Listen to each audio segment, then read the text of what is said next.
bring in Kaitav Shah. He's lead analyst, BFSI at SBI Cap Securities. Kaitav, thanks very much for your time. Good to have you here.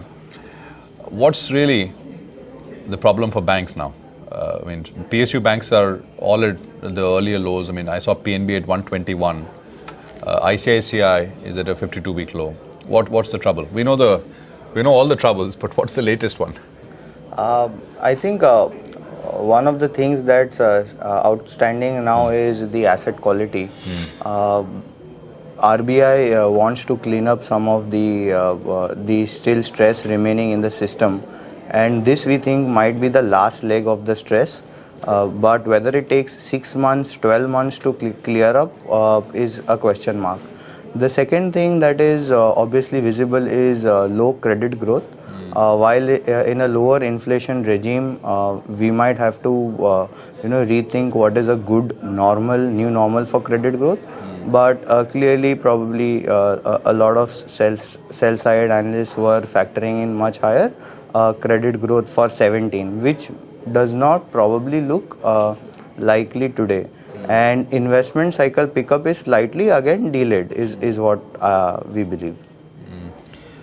Why did you say the asset quality, the worst is maybe at the outside 6 months away, right? You said?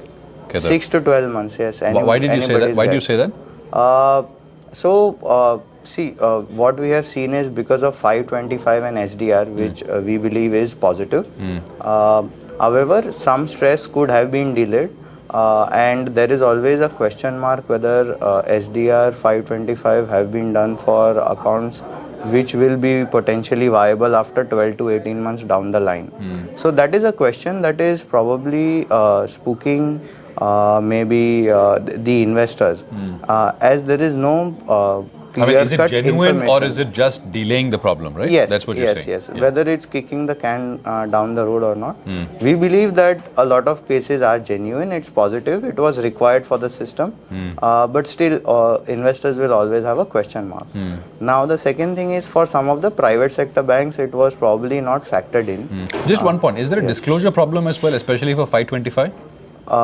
In what sense? We don't know. I don't think rules require banks to disclose in a quarter. Yes, but most of the banks are disclosing it at the end of the quarterly results. So whatever is the pipeline, whatever they've done during the quarter. But yes, as far as SDR goes, about 1% of the total lending is already under SDR, right? Loans are already under SDR. If you look under consideration, not completed. Okay, but there's a bigger pipeline as well. Technically, you can do SDR on a lot of large corporate accounts. So we really don't know the depth of that. Okay, go on. Sorry, you were talking. I interrupted you. Yes. So probably for some of the large private sector banks where who are potentially into consortium lending, some stress may or may not have been factored. That is what is probably spooking investors, and that's why we are seeing stocks like ICICI and Axis near that 52-week lows. There is some talk that a list has been circulated by the RBI, Kaitav. That's right. It's been in the media. Yeah, a list of 150 odd corporates which are under stress, and all banks need to classify these as non-performing loans, because these assets, these loans on some banks' books, it says NPL or restructured, while they're standard on other books. So there is a standardization attempt as well. You agree with that kind of a move? We definitely do agree. So as I said, if this happens over the next 6 to 12 months, one of the impacts can be that provisioning would continue to remain elevated, maybe for another couple of quarters, but it would also give you a lot of comfort. So whenever RBI has done any move to clean up balance sheet over a longer frame of time, it has always been taken positively by both domestic and global investors. Okay, fair enough. So you think because you say that there is the worst is imminent, is not very far away in that sense, stocks are factoring in the worst? At this point, yes, some of the stocks are factoring in, yes. Which names in particular you think are?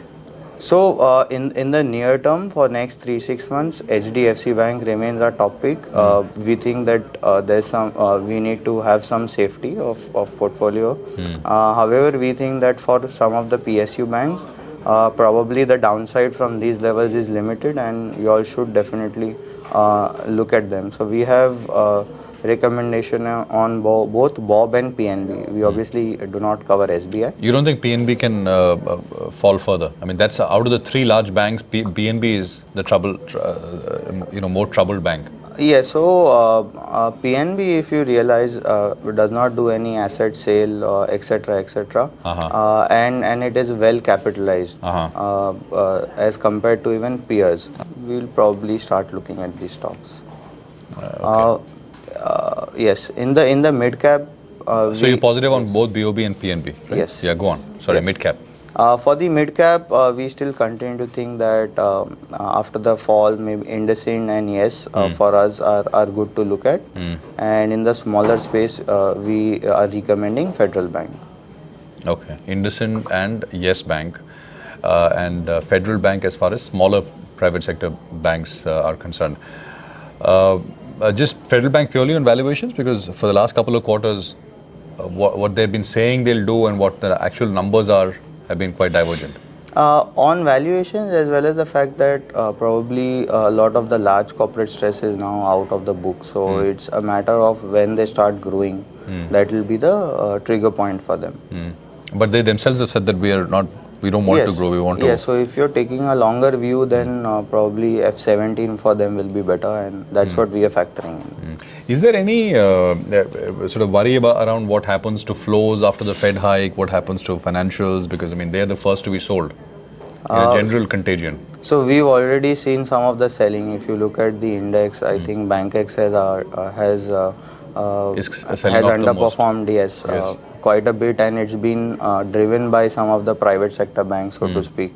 So I would say that's probably factored in. There can be some slight selling, but we think that these are now good levels to probably start again looking at these stocks.